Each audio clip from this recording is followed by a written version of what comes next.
Outros trabalhos ao presidente dessa Casa Legislativa, vereador Wagner Petrini.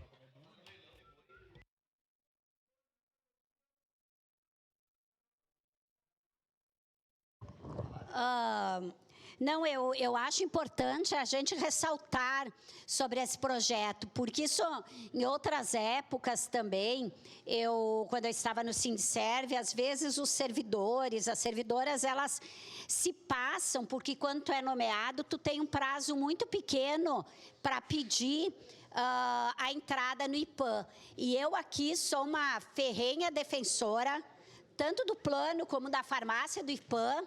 Eu acredito que são coisas assim que a gente precisa manter, precisa preservar, e quanto mais gente associada no plano, melhor para aqueles que já estão e melhores para quem entra. Eu tenho certeza que o IPAM apesar de já estar cortando vários médicos,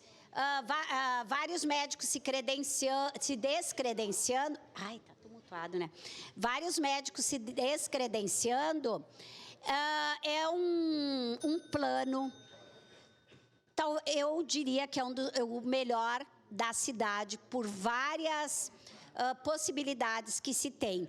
E conversando com o Sindserv, este projeto de lei, ele visava principalmente as agentes comunitárias de saúde, os agentes comunitários de endemias, a integrarem o plano. Então, por isto, esta janela de possibilidade, que fechada essa janela, quem já está no serviço público ou não é mais permitido entrar no plano. Então, acho que quero parabenizar tanto o sindicato como o Poder Executivo por ter agilizado e ter trazido a essa casa este projeto de lei tão importante para quem quer realmente entrar no plano e para quem já está, que não deixa de ser uma manutenção, porque quanto mais gente contribuindo, mais garantia de um bom plano nós temos. Obrigada.